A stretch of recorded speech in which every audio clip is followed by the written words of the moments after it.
When your company earns unlimited 2% cash back on all purchases with Capital One, that's serious business. So Stephen at SandCloud got a serious business card, the Spark Cash Plus card from Capital One.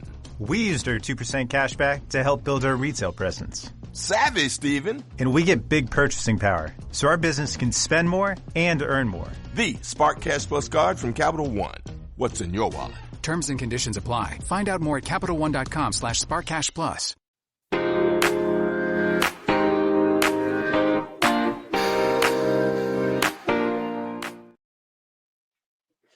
Hey, everybody. Welcome back to Bound by Grace podcast, where we explore the beauty, complexity, and redemptive power of relationships through the lens of faith.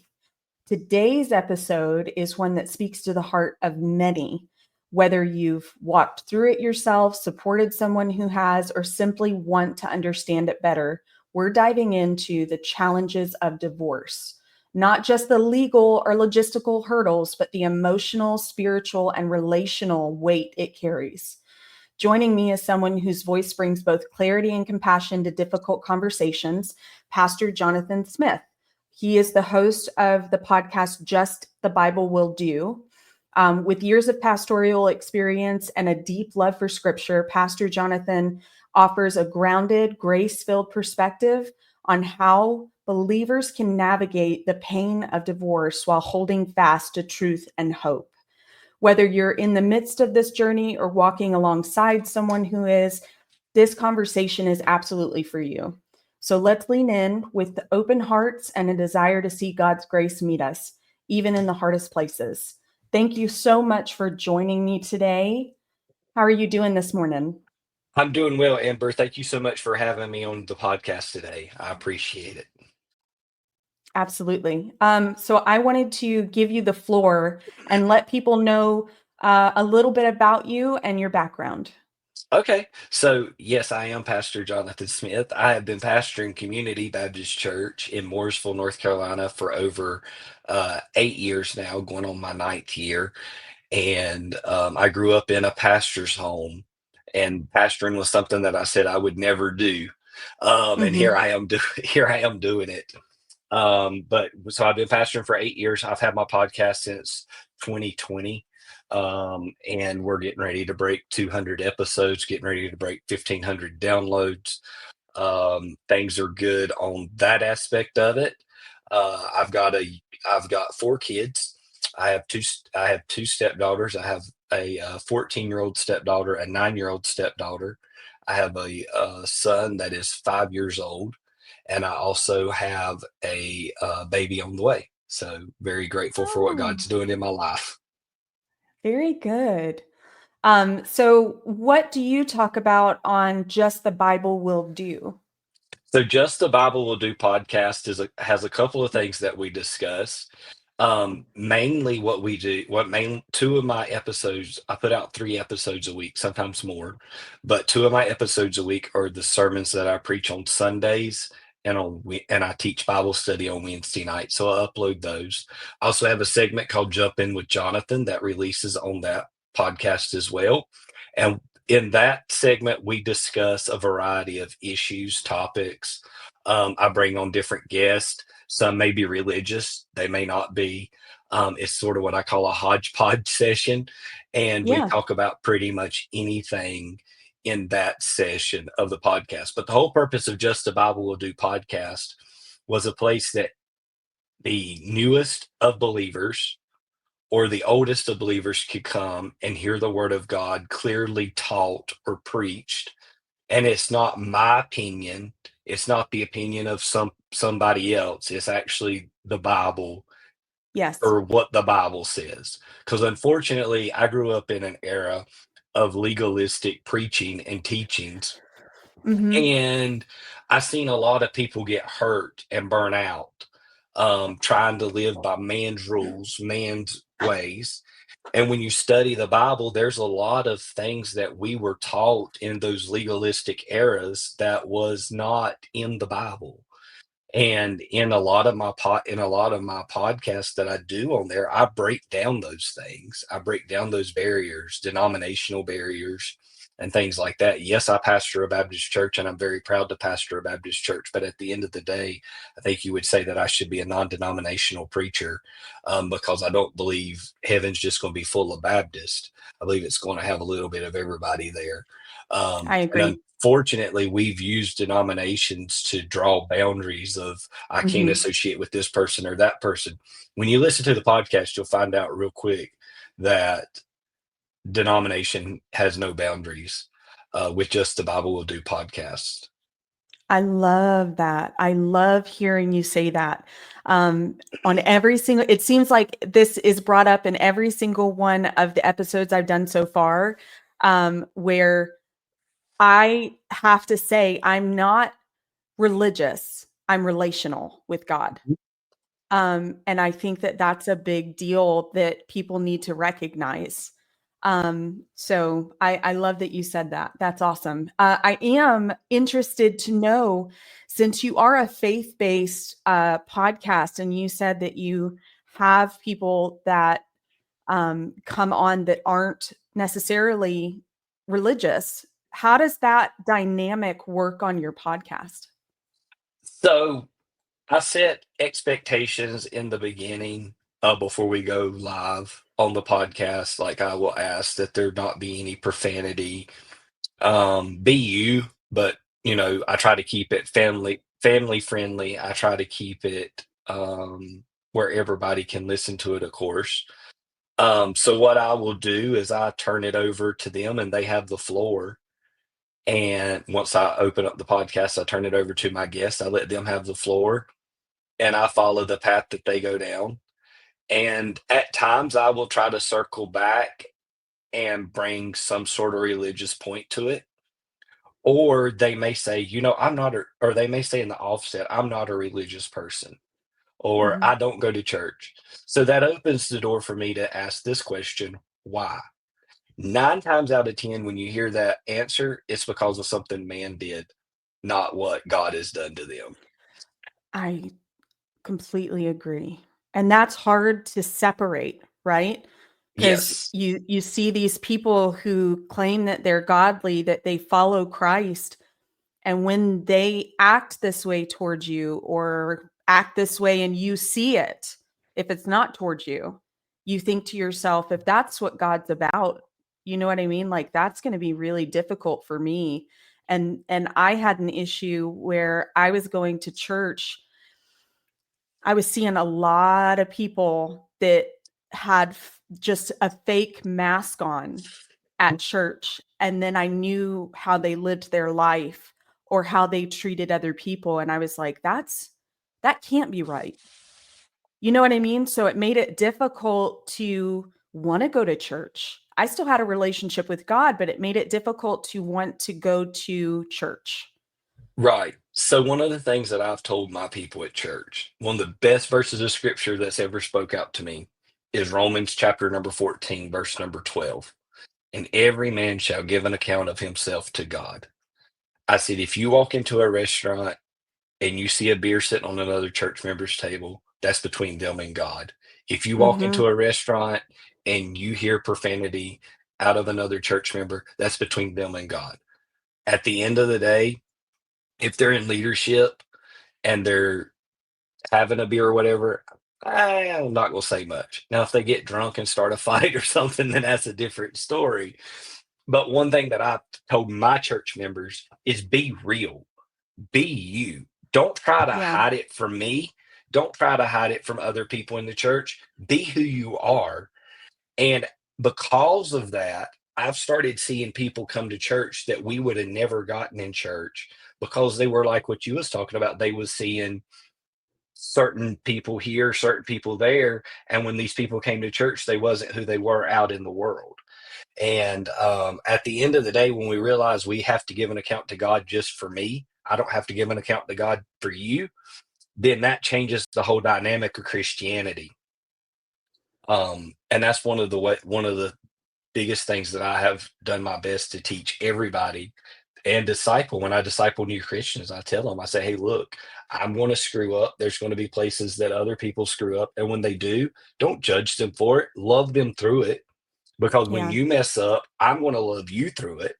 and I'm going to help you through it, because at the end of the day, you have to give an account to God for what you do, and I have to give an account to God for what I do. But if anybody wants to listen to the podcast, they can find it at justthebiblewilldo.com. I'm on every platform possible right now as well. So Very good.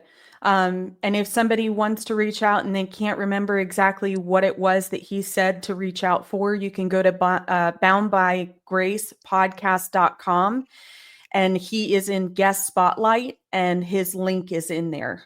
So you can always reach out that way too. Good.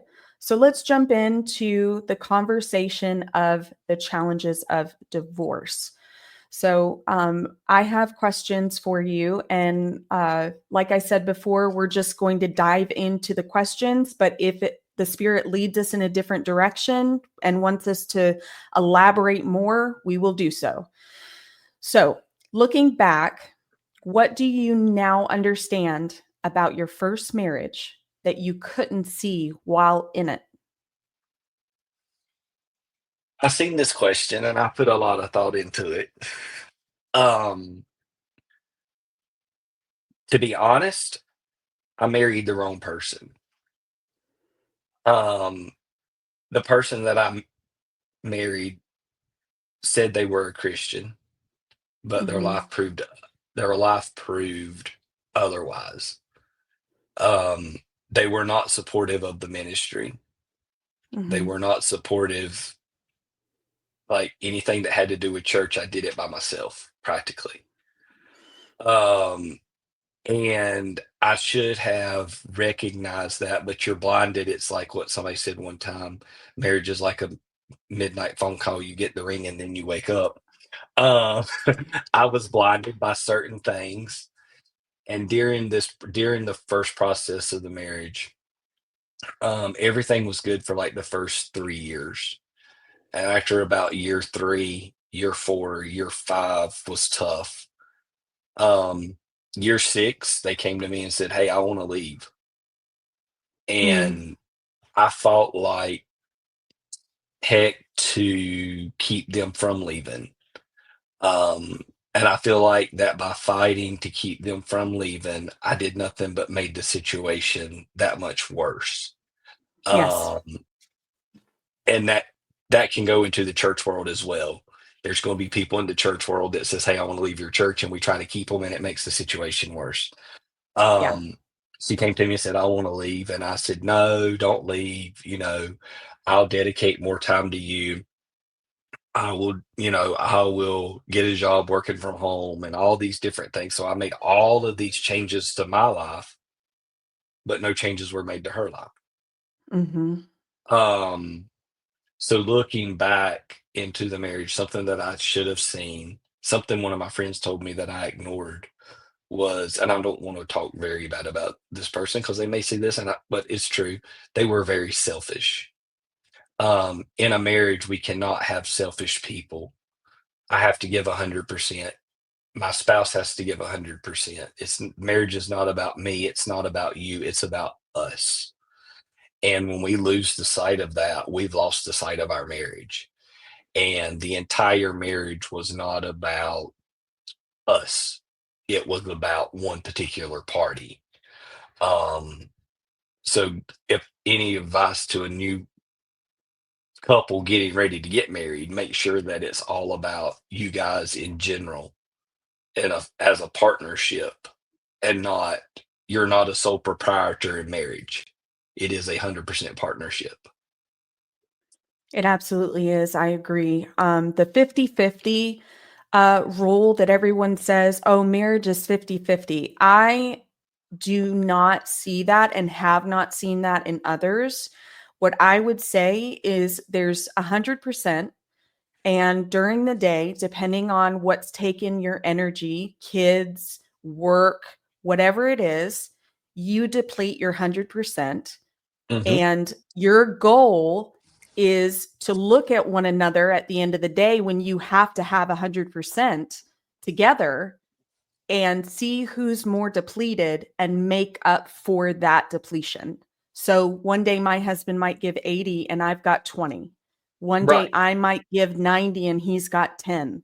But at the end of the day, when it all comes out in the wash, it all ends up being 50-50 because you're taking those days as they come and you're helping your spouse. You look at them, you love them in action.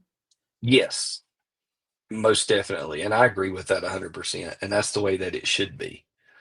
And unfortunately, we're taught, even in church, that marriage is 50-50.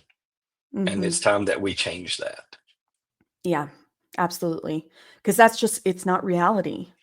Yes. Um, cool. So, were there patterns, emotional, spiritual, or relational, that contributed to the breakdown of that relationship? Yes and no. Um, After year 6, after they said that they wanted to end things and we fought through and kept things, um, sh the other party went through deep depression and Mm, was also, I'm trying to be very careful on what I say, went through deep depression, um, diagnosed with being bipolar. So yes, there were emotional breakdowns there. Um, but I think part of spiritual breakdown is, yes, I will take ownership for this. I wasn't as strong as a Christian as I should have been at times. Um, they wanted to drink and party and go places that Christians shouldn't be going. And I didn't hold my ground because I didn't want to lose them. So mhm, I allowed certain things to contribute into not being the spiritual leader that I needed to be. Um, and that's hard to say, but it's very true. mhm. Um, if I had some choices to remake, if I could go back to year 6 when they said they wanted to leave, I would honestly, looking back today, I would have let them go. It would have saved me a lot of heartache from where I'm at today. But also, I wouldn't trade for saying no and for fighting because I wouldn't have learned some of the things that I've learned. And I wouldn't be the husband that I am today because I wouldn't have learned from the past. So I'm grateful that I didn't say no. As far as relational breakdowns, yes, there were. Um, I put a lot of my work first Mm, instead of my family. Flip side of the coin, I was the only one working at the time. So it's hard, yeah, that's a hard balance anyway. Um, so I would say that was part of the relational breakdown that I seen on our side. That answers all 3 of your questions. you're doing good staying on the point. We usually aren't that good. Um, awesome. So, how did your identity shift after the divorce, and what was the hardest part of rediscovering yourself? That was a that now that's a whole different topic trying to keep on point. So I may drift off here. Um, Looking back at finding myself after the divorce, my self-esteem was very low after the divorce. I felt like a failure, and I believe everybody does. I felt like um, I was as low as I could go. You ought to try to pastor and go through something like this. It's extremely difficult because a lot of people don't understand this, but as a pastor, when we go to church, it doesn't matter if we're sick, it doesn't matter if we're well, it doesn't matter if we're depressed, it doesn't matter if we're discouraged. We're going to put a smile on our face, and there's nothing wrong with us. Um, so learning to hide the pain that I was going through was tough from the pulpit Mm, perspective. Rediscovering myself was tough because there were nights that I didn't sleep before we separated because they said if you go to sleep, I'll take you out. I'm trying to be careful with my words because I don't want this stream to get taken down. I'll take you out. There were times that they threatened to take their own life in the middle of the night. Um, and so there were times that they looked at me and said they hated me. They wished that I was dead. They wished that when I was at work, something would happen to me and it would take me out. So I heard all of these different things. Mm, Um, and on top of all of that, I was cheated on. And mm. so that made my self-esteem go, and not just once, but multiple times. So that took down the self-esteem that much lower. On and so during that time of the divorce, I felt all of these different emotions. I felt betrayal, I felt hurt, I felt angry at Did times. you did you feel inadequate after the cheating? Did that make you feel like did you have any guilt on yourself? I didn't have guilt on myself, but I also felt it kicked my self-esteem very, very low. Yeah. Um, I understand that once someone cheats, that the trust will never be back in the relationship ever again because you'll always question in your mind is when they're out late, supposed to be with friends, are they cheating? When they don't answer their phone call, you're going to say, okay, are they on the phone with someone else? Um, So I I see where you're coming from, but I think with God, if your relationship, if someone has chosen after cheating, um, after being cheated on, that mhm, they're going to still try and make this work.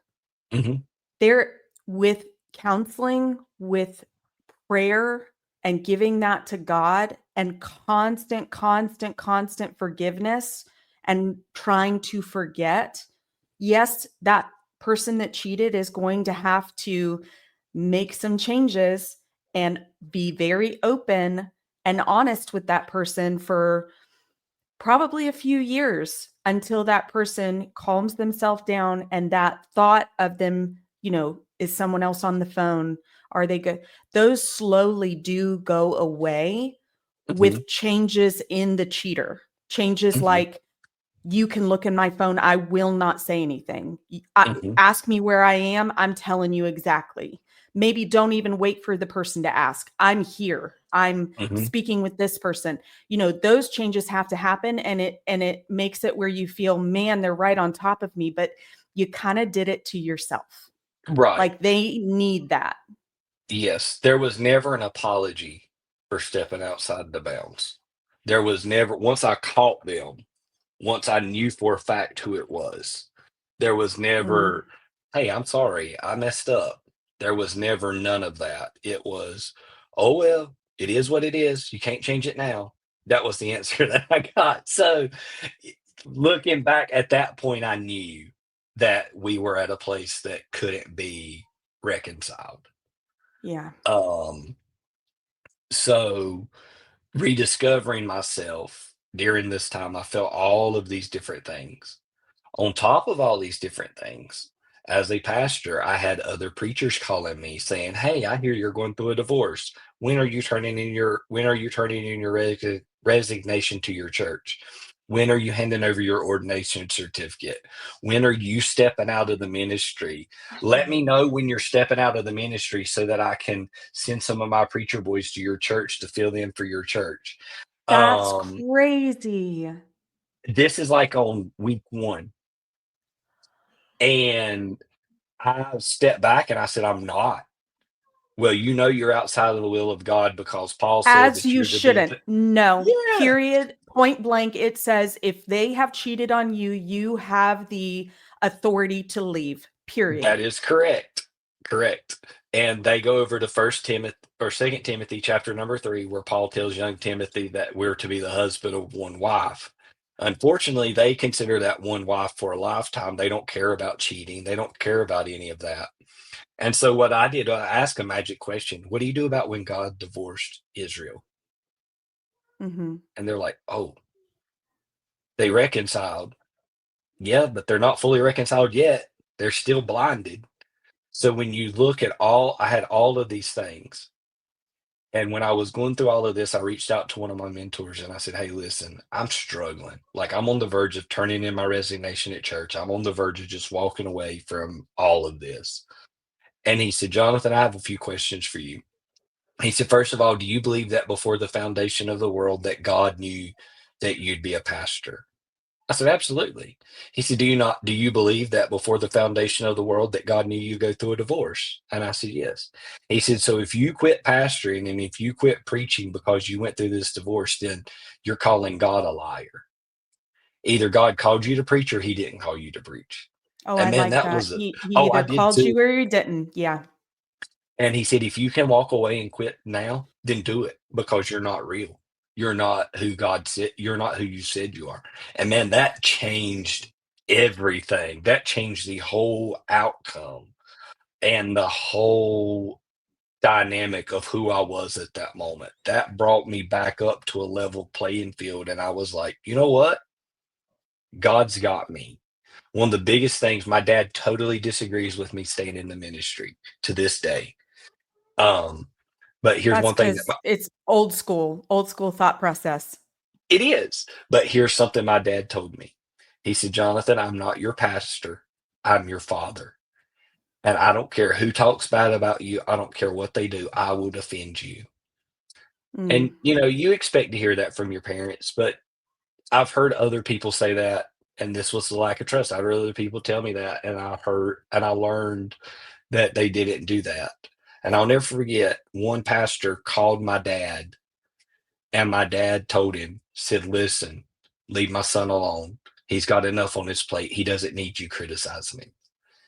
And knowing that my dad had my back, even though he still disagrees with me pastoring, um, he calls me every Sunday, tells me he's praying for the service and praying that God will use us in a mighty way. But I had to rediscover myself as a person. I had to rediscover myself as a pastor because there were things that I didn't understand when other people went through divorce as a pastor that I understood then. There were some people I had to go back to and say, "Hey, look, I'm sorry. I should have been a little bit more empathetic about this than I was." I had to rediscover myself as a parent because now I'm not parenting a child that lives in my house. I'm trying to co parent a child that lives 5 hours away from me. Hmm. And that's been tough. Um, and then I had to rediscover myself as a partner. When I finally felt like it was the right time to step back out on the dating scene, I said, "You know what? There's a couple mistakes that I'm not going to make again." And I've been very straight and upfront with my wife. I said, "If you cheat on me, it's over. I'm not dealing with this again. If you ever come to me and says I want to leave," I said, "I will oblige you. I'm not going to try to keep you because at that point it lets me know that your love has ended for me." And a lot of people say, "Well, that's wrong. That's cold." No, these are things that I learned from the first time. These are things that I should have recognized that it took a lot of pain, a lot of suffering, a lot of mental torment to Hmm. come to this realization in my life. And through that, I've become a better pastor. I've become a more empathy is not the right word. Sympathetic pastor. I'm not Hmm. as hard on some things that I used to be, um, because I understand that everybody deserves a second chance. And had Hmm. God not given me a second chance at ministry, had I not had a mentor that said, "Hey, look, God called you or God didn't," then I wouldn't be in the ministry today. If my mentor would have said, "You know what, I agree, you need to step out," I'd have went to church that following honestly, I'd have went to church that following Sunday and I'd have said, "Here's my resignation, I'm done." It would have been a lot easier, as a Christian to do that because I could have went and sat on a pew and concealed everything that was going on in my life. Nobody really, I could have went to another church, another area, nobody knew nothing, I could have started over, but I chose not to do that. Um, I would encourage anybody that's going through divorce, don't take the path with the least amount of friction. Go down the hardest path that you can. You will become a better person. Oh, I like that too. So I'm interested to know a little bit more about your walk being a pastor during this time? You said that it was difficult because you still had to go to church and put a smile on your face and push through. Was there ever a time where you were real with your congregation that you were struggling and you were going through this? About 2 weeks after everything Okay. had taken place, I'd met with my deacon board 6 months before all of this took place. And I said, look, if Mm, some things at home don't change, I'm going to go down this path. I need to know if you guys are with me or if you guys are against me. I said, because if you're going to be mhm, against me, I'm telling you, it more than likely is going to happen. So, like, I gave fair warning to the leadership of the church. When I went to the church the first week and announced what was going to take place, I just said, look, me and my wife are splitting. We have unreconcilable differences. And I feel like that's best where I leave it right now. I won't answer any question. I will answer any questions when it comes to me. I said, but I can tell you right now that I've not stepped outside. I've not stepped outside the bounds of marriage. I've not cheated. I've not done any of that. So mhm, anything else beyond that, if there's questions about that, I'll answer it or I may not answer it. Um, so I left it at that, like week one. When she left, which was like 2 weeks later, she took everything that I had, literally mhm, left me, like, didn't even leave me a couch to sleep on. mm, So absolutely everything. And so I had to restart. And when the ladies of the church found out she took everything, the ladies of the church went and had a housewarming party for me. And we had it at the church fellowship hall. And they literally rebought me everything that she took with the exception of furniture. Um, at that moment, I set all of them down. I set all the women down at the church. And that was the real moment. I took them step by step from year 6 to year 12 and told them everything that went on in between, told them how all of this was going on. And some of them said, I can't believe that. I can't believe that she would do that and all of this. And I said, just watch your Facebook over the next 6 months. And the watching of what I said and what happened on Facebook over the next 6 months solidified that I was in the right, that I had made the right decision. Through that same process, through that same time frame, I eventually went to the church and set the whole church down one Sunday morning and explained from start to finish what all had happened. And it was not an easy thing to do. I had to I had to be very careful in what I said. I had to trust that what I said wasn't going to leave the four walls of the church at that time because there were lawyers involved, there was other things involved at that time, so I had to be very careful that I didn't get a defamation suit put on me. But mhm. after that, it was a little bit easier to go in. People sort of knew that I was struggling, but they didn't know how deep I was struggling after that. Yeah. Mm. Um, well, let's shift to a little bit more of a positive thing. All What right. feels different about how you communicate, love, or resolve conflict in your current marriage? That's fairly easy. Me and my wife today, Brittany, me and her have a very good relationship, a very strong relationship. We have since we met day one. Um, we communicate about everything. Mhm. If if she's at work and I'm leaving to go to the store, I'll text her, say, "Hey, I'm going to Walmart or I'm going to Lowe's." Same. Same. We do the Do same. you need do you It need becomes it becomes second nature. Like, it's not even, "I need to text them." It's, "I'm going to the store." Like, they're my person. right, So, that's what we do.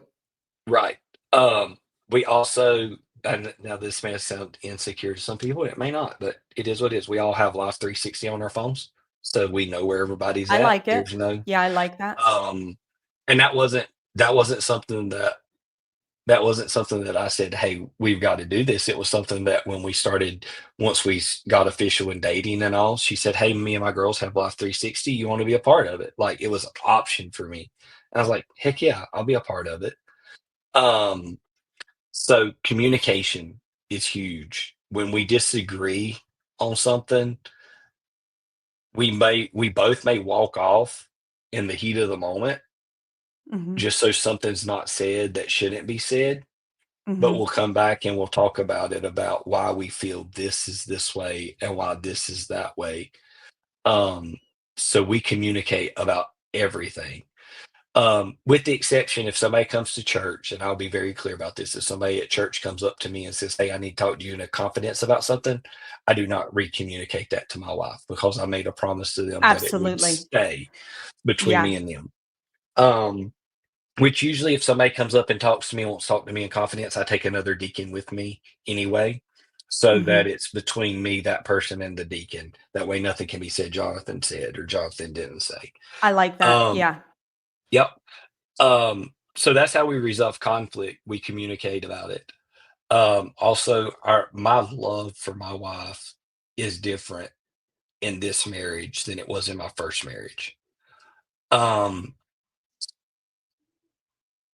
how can I don't know how to say, I want to be very careful when I say I I loved my first wife, but I truly love my current wife.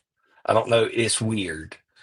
Um, No, I it's get it completely. Like I thought I loved my first husband, but the love I have for this one is just beyond what I can communicate. Like I admire him. I highly respect him. I have this admiration. I want the best for him. He mhm, makes me want to be better because I think he deserves the best out of me. right. And I don't, and I have a lot more support, and I think this helps too. I have a lot more support with this spouse too. No, and I don't sit down and make comparisons. Please don't think that. Anybody listening, N- do not compare your first spouse versus your second spouse or whatever. Don't do that. But my my wife supports me every Sunday, every Wednesday, every day of the week at work. Um, by podcasting. I mean, because I do podcasts late at night. I'll send you a calendar invite, and if we do an interview, it'll be early for you, but dang, it'll be late for me. She That'd be supports all fine. of that. Yeah. Um, I mean, it's great to know she's in my corner, and I'm in her corner. My wife just graduated nursing school back in January. Oh, Um, fantastic. yes, so graduated with a BSN RN. So I'm very blessed in that part, but learning how to learn having somebody in my corner to support Yeah. me and I support them. The love Yes. runs twice as deep Yes. um as before. Having someone that truly understands me as a person, um, which can be difficult. Mhm. Um, is great as well. We have a lot of the same dreams, the same desires. We have a good work ethic, both of us. I mean, we both work hard, um, and always looking to be that much more prosperous, whether it be in the ministry, whether it be in podcasting, whether it be in other businesses, whatever. Mhm. Um, and to me, that means a lot. Yeah. Knowing that if I'm having a bad day or whatever, I can actually pick up the phone and call her, and she actually cares. Yeah. Absolutely. That's fantastic. I'm so glad you have that now. Um, support from your spouse is high on the list of things that's important in a marriage. Absolutely. Um, it makes you feel like you can do more. Mhm, You can do that because they have your back. mhm. So it makes you into a better, more confident, more secure individual, which makes you stronger as a couple. Absolutely. It empowers you, not only as It a does. person, but as a couple. It makes you feel unstoppable is the right Hmm. word. Yeah. So I'm very grateful for that. So that's what's different in every aspect of our marriage. If I had to draw a comparison, like I said, don't ever do that. But if you draw a comparison, everything is a 180-degree difference than what it was in the past. Sometimes it is okay to draw a comparison, and this is why I state that, not in an unhealthy manner, but Right. as a way of almost like, especially when you first meet the person that you're thinking about possibly marrying as your second spouse, drawing the comparison so that way you can see, am I making the same, not mistake, but the same decision? Like, is this kind of the same person? Do they have Hmm. similar qualities? You need to evaluate that, because if your previous relationship or marriage had any toxicity in it, Hmm. you are more likely to have a second one that's toxic if you Hmm. don't do the comparison and evaluation in a realistic and logical manner, because we always go toward things that are familiar. Exactly. You are exactly right. And one thing that I did was, if something, as part of communication, and this was something that both of us have done, is that if something in my previous marriage was said or done, and I didn't talk about a lot of that. I mean, I was open with whatever, but you know what I'm saying. Yeah. If my current spouse said something that triggered me from my previous marriage, I Yep. communicated that, Good. and she did the same thing. So that's the type of communication that we have on that level as well. I love that. So you were able to recognize that trigger and communicated, hey, this actually is something that triggers me because this was what I experienced before. Instead of reacting with emotion, you were able to communicate and realize that trigger wasn't because she did something wrong, it was because of a past trauma. Correct. And if something triggered me like that, I may would walk away for a second, or I'd say, give me a minute. And then I Hmm. would say, listen, that can't be said or that can't be done because in my past, X, X, X, X, X. And then the same way with her, if I said something or did something, then she would say, give me a minute, and then we would talk about the trigger on either side, and overcoming that trigger, um, explaining what we meant when something was said that triggered us from the past. Way I Hmm. said it or the way I did it may not have been how her ex said it or did it. And that helped out a lot too. But once we're in year going on 3 or 4, my mind, all my time run Get it together. together. She's going to hear this and she's going to be like, you don't know how long it's been? Year 3, now that we have a better understanding, those triggers have left on, I believe, on both sides. We both Good. have gotten past those and moved on. I've got to give you props because not a lot of people are emotionally intelligent enough, especially both partners having that level where they recognize triggers and they want to communicate instead of react. They Hmm. want to work through it instead of react Hmm. and play victim. And Hmm. I I hope all the listeners are really honing in on this particular moment in our podcast and realizing if you're not doing that in your marriage or relationship, this is something that will be a game changer. Hmm. Not to mention the intimacy that you will create from sharing that vulnerability with your spouse. Hmm. And don't ever play victim. Defend Don't play yourself. victim. Yeah. Yeah. Defend yourself. There's only one type of people that play victim, and they are narcissistic people, and they'll always play victim. They'll never Mhm. defend themselves. They'll never defend their stance. They'll always say, "Oh, the reason you said this is because you don't love me, you don't care for me, you don't this, you don't do that."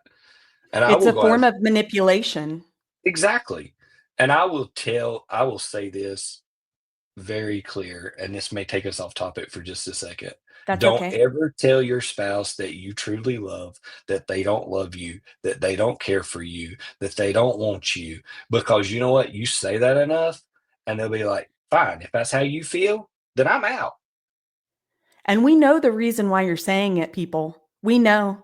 It's because you want to hear them say they love you. It's because you want to Mhm, hear them say those things. You want the opposite of what you're telling them.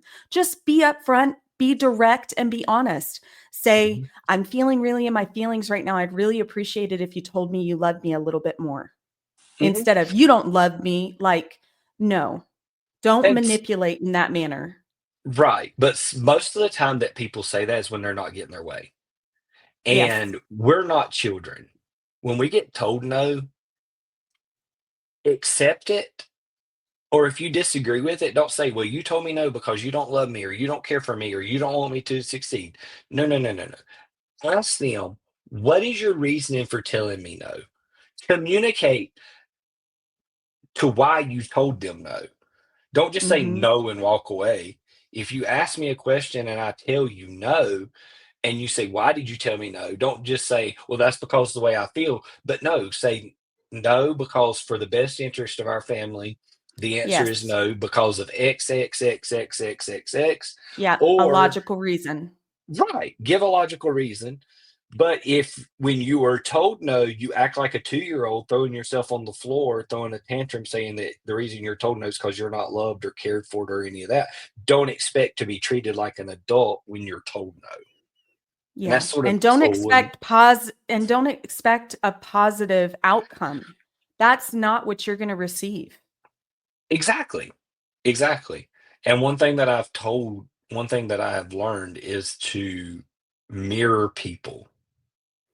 And when Mhm, you mirror people and how they treat you and how they react to you, when you mirror them, they're like, "Oh crap, is that how I really said that to them? Is that how I really reacted to that?"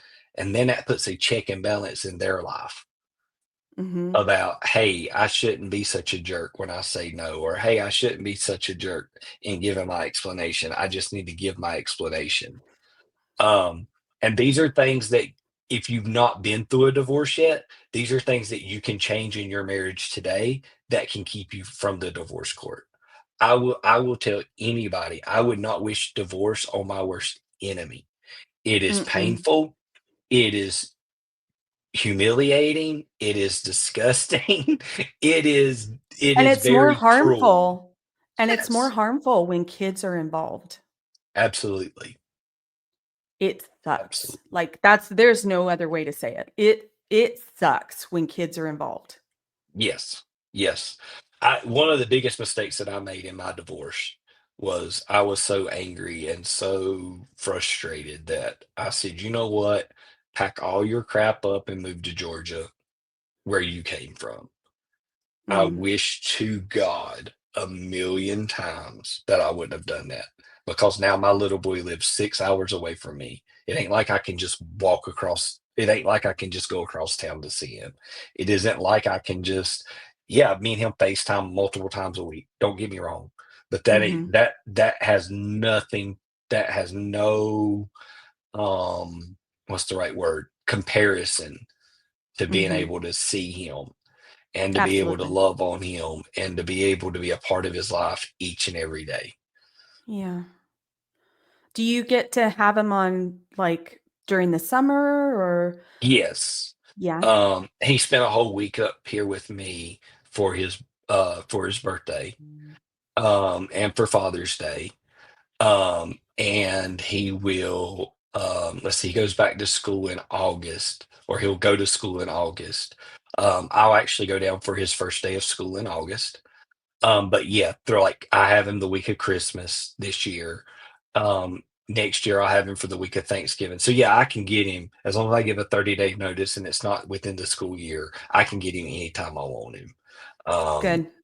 so it's a good thing. Um, he's at a I'd place love to right now. have I'd love to have an actual episode with you on co-parenting. I think that that would be a really good one for some Okay. people. I don't know if you'd be open to it. I'm not going to put you on the spot. Just think on it and let me know. No, Because I'm very open to it. I have no okay, problem talking about co-parenting. I can actually take you through some. I actually can take you down a path of where I didn't talk to my child for almost a year yeah, due to lack of co-parenting, and they moved to hmm another. I don't want to get too deep into it, but they moved to another state, got into a lot of stuff. They finally came back, and when they came back, I got to see my child.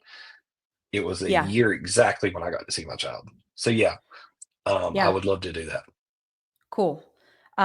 We'll table that and then get back into divorce. Sorry to my viewers. I know we got off topic, but I think that it was just led that way, so it happens. Let's see. I have other questions for you. Um, I think you kind of covered that. I had a question about what specific lessons from your first marriage Mhm. shaped the kind of spouse you strive to be now. Yeah, Um, communication. I mean, yeah, communication. that's communication. Um, Giving clear explanations. Don't be as opinionated. Make sure the other party fully understands why you said no or why you said yes or why you made the decision that you made. Um, Before making a decision, talk to your spouse, make sure they're on board with you in that hmm decision. If not, sit down and learn and ask them questions so that they can communicate with you. Have an open mind. That's one of the problems that we have. To we go to the table and we go there to bargain what we want or to lay out a plan of what we want. We go with a closed mind. Go with an hmm open mind. Be willing to compromise. It ain't got to be 100% my way. It ain't got to be 100% your way. But let's find the middle ground and say, okay, since it ain't going to be all my way, it ain't going to be all your way. Let's find the middle ground and we can make this work. Um, so those are things that shape me into the person that I am be today. I do try my best to spend a lot more time with my wife and with my stepkids and with the baby on the way. I don't have a problem now stepping back saying, you know what, I got a family at home. I'm, I'm doing all I can do. I don't have that problem anymore. Um, Good. I want to be the I want to be the dad that's always there. I want to be the stepdad that's always there. And my stepdaughters know there are times that I cannot physically be there. They understand that. But I try to be there 99% of the time. Good. Um, how has God worked through your story to bring beauty from brokenness, even if it didn't look like you imagined?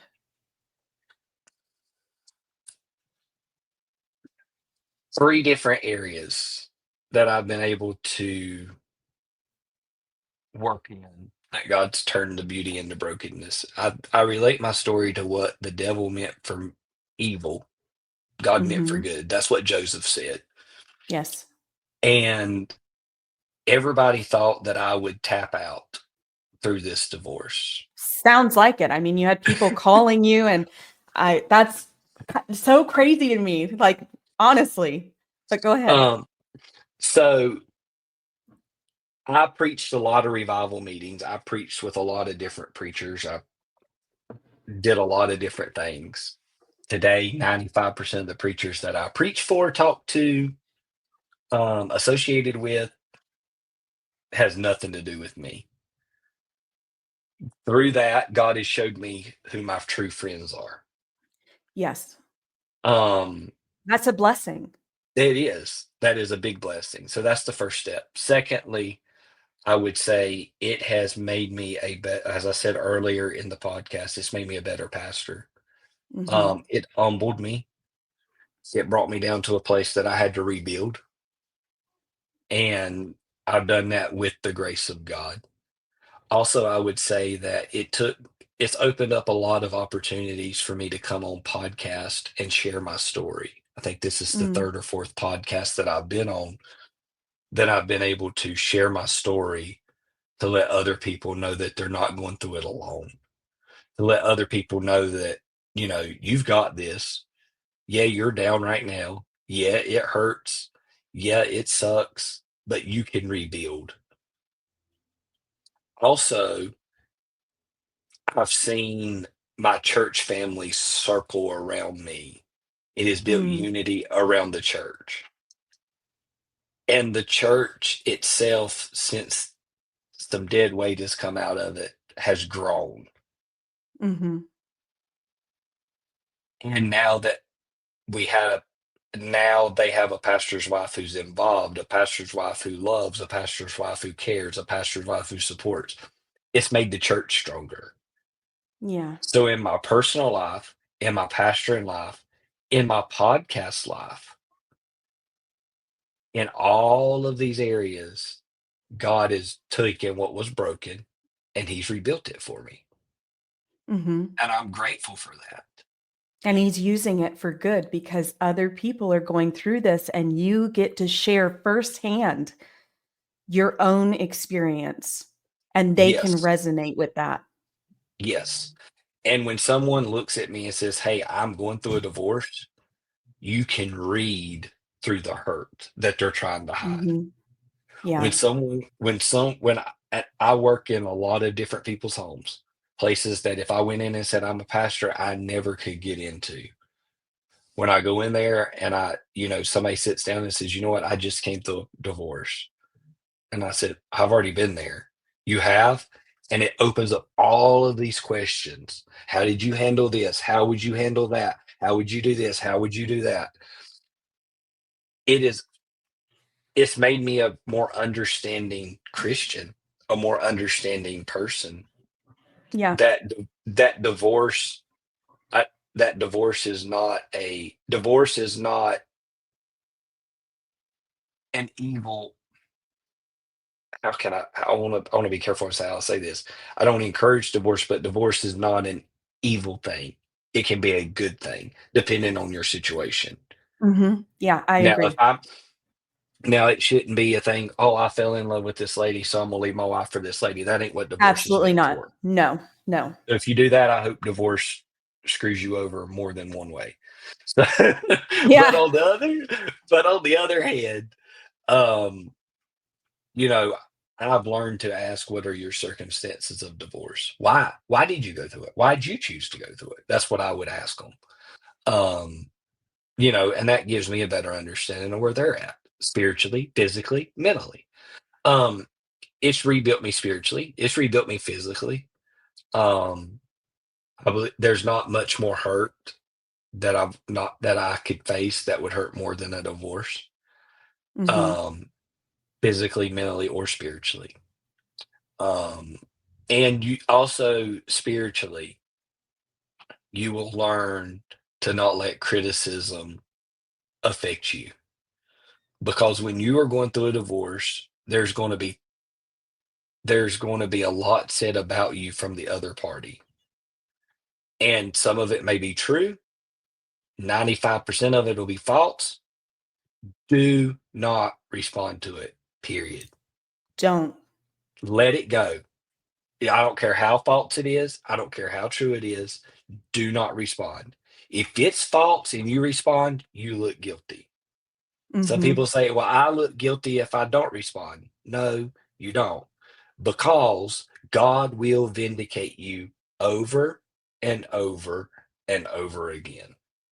I can tell you firsthand, he will vindicate you over again. Mhm.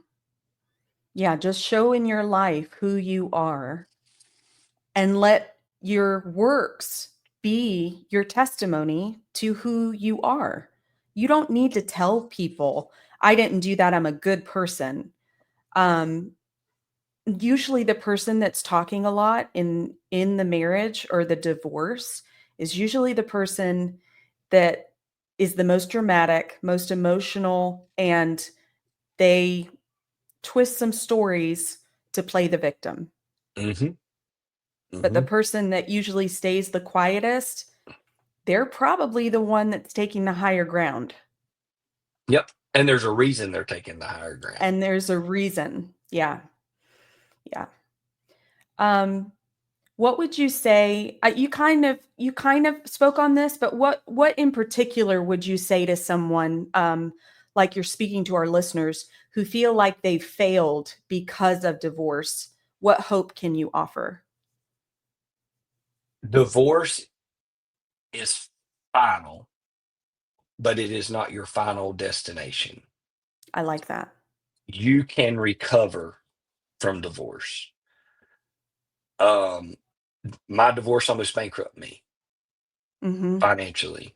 Same. Uh, it almost it about took me out spiritually, and it was tough on me mentally. Through the divorce, it was not my final destination. At the end of the day, take what has happened in this divorce. Do not let it be a stumbling block to keep you from moving forward, but take each part of the divorce and make it a stepping stone to move in the right direction. Yes, that's important. Make it where you feel like you've been knocked down. Now come back better. That is See where correct. you were and rebuild. This is your time. This is your moment that you get to focus on you and how you want your life to be, and you get the chance to rebuild it. Don't be careful. Here's something else I will tell you. Be careful who you trust in getting your information from. Be careful in who you vent to, because not Yes. every person through the divorce that you vent to is your friend. Some of them are your frenemy. They're acting like you're your friend, and they're taking the information that you're sharing with them back to the enemy to destroy you. Choose who you share your information with wisely. Thirdly, build a strong relationship with God. When you don't know who to trust, when you don't know who to talk to, take it to God in Yes. prayer. And I growing up in church, I used to hear people say, just pray about it, just pray about it, just pray about it. And I know you can't, I know you are supposed to pray about everything. And there's sometimes that you need other people to talk to. I totally understand that.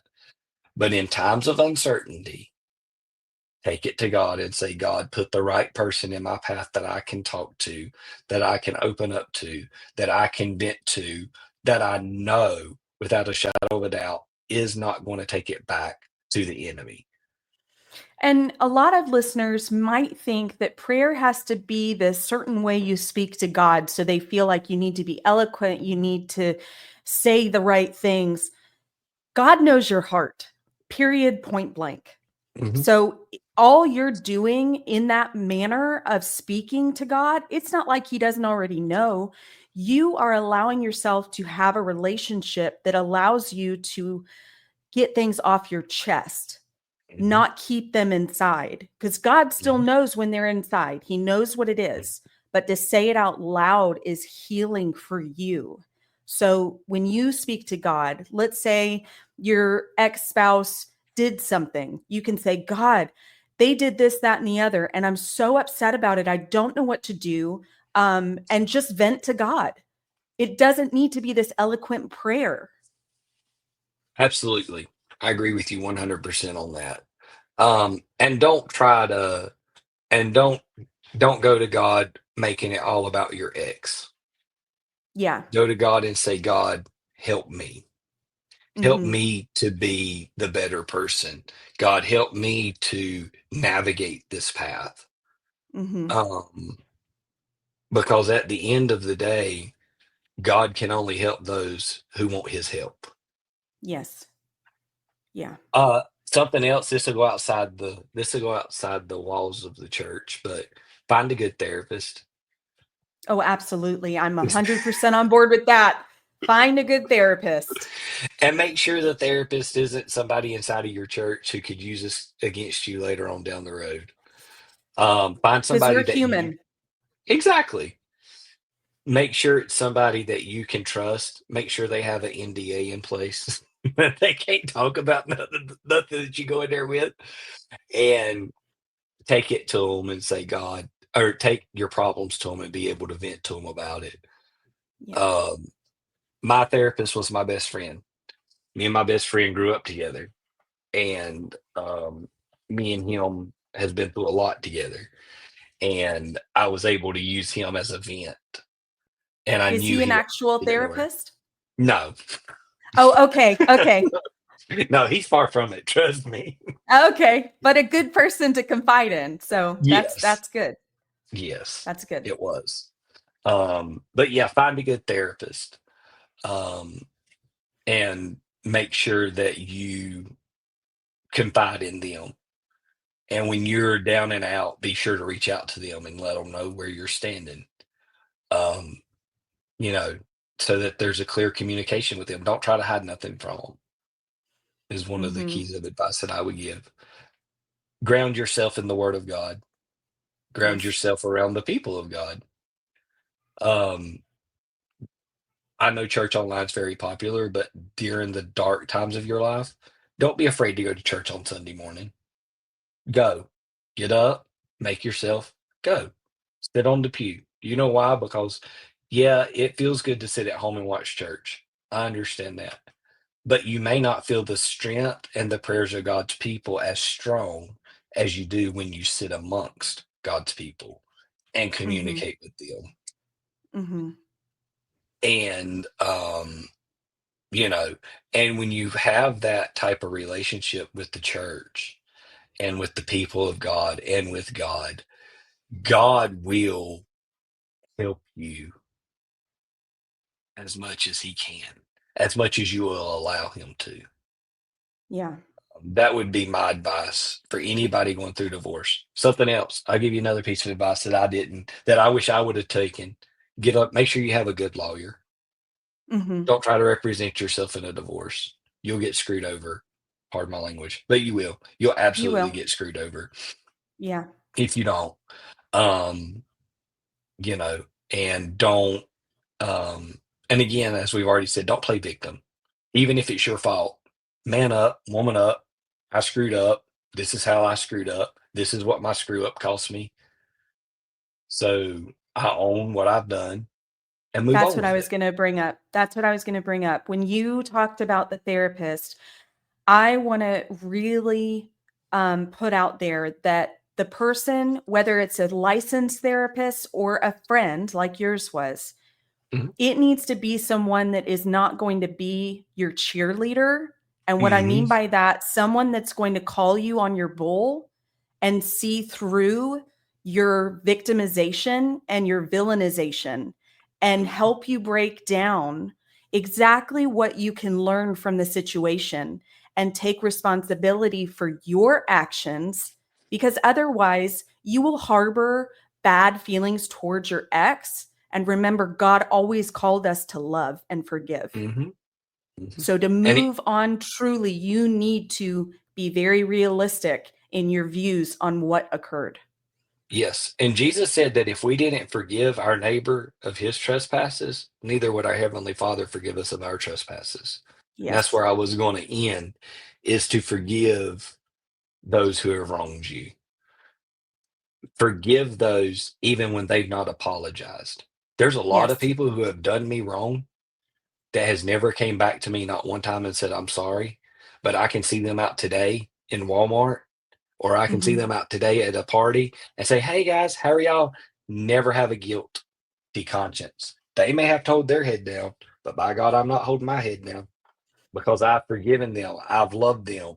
I've cared for them, Yes. and I moved on. And just because I forgive you does not mean that I have to be your best friend. Mm-mm. And it I can doesn't mean you forgive. forget. Exactly. I can forgive you, but that doesn't mean that we're going to go out and party later tonight either. I Yeah, can my forgive you and love you at a distance. yes, my co-host Andrea unfortunately couldn't be on with us. She's very busy. So when she hops on, it's a big blessing and I'm excited, but she couldn't make it today. But she talks about an analogy of forgiveness. It's like holding a hot coal, Mhm. expecting the person you're upset with to hurt. Mhm. That's not going to happen. You're hurting yourself. Exactly. Exactly. Because unforgiveness turns into bitterness, bitterness turns into malice, malice turns into pride, and pride turns into hate. And at Yes. the end of the day, Not one of those things that I just mentioned is part of the fruit of the Spirit. None of them. That's fantastic. Um, So what prayer or scripture anchored you when everything felt uncertain? Do you have a particular one that we could lean toward? my life scripture is Philippians 1:21 that says, "For me to live is Christ and to die is gain." And you say, how does that make sense in what we just talked about? Because everything that I live, every day that I live, everything that I face, Christ is with me. Christ made a promise to us in the book of Hebrews that he would never leave us nor forsake Nor us, forsake us. that Yep. he would walk with us through everything that we face. And when I'm living, I'm not living for my ex. I'm not living for my current wife. I'm not living for anybody else, but I'm living for Christ. And when I die, I gain being in the presence of Christ. Mm-hmm. And that's what verse that I leaned on throughout my entire divorce area was that God's got me either way. If I live, I'm going to win. If I die, I'm going to win. But one of the biggest things that got me through this, and I know we got to wrap up, was Mm-hmm. one day I was really struggling. It was on a Wednesday, and I was getting ready to go to church, and I was really struggling. I had gotten off work, I had went home to take a shower, and I was struggling. Like I was crying, I was beside myself, I was miserable. And I had the radio on, and coming through the radio was Bethel's music song, "The Goodness of God." Mm-hmm. And when it got to that part, when I walked through the fire, God's been right there beside of me. And man, that song resonated with me. Mm-hmm. And for 3 or 4 months, I would play that song every morning when I got up to remind me about how good God has been to me. And it was a motivation that no matter where I'm at in life, no matter what I'm going through, I'm still living in the goodness of God. I love it. I love it. Last question. If you could go back and tell yourself one thing in the middle of that painful season, what would it be? Don't listen to the haters. Yeah.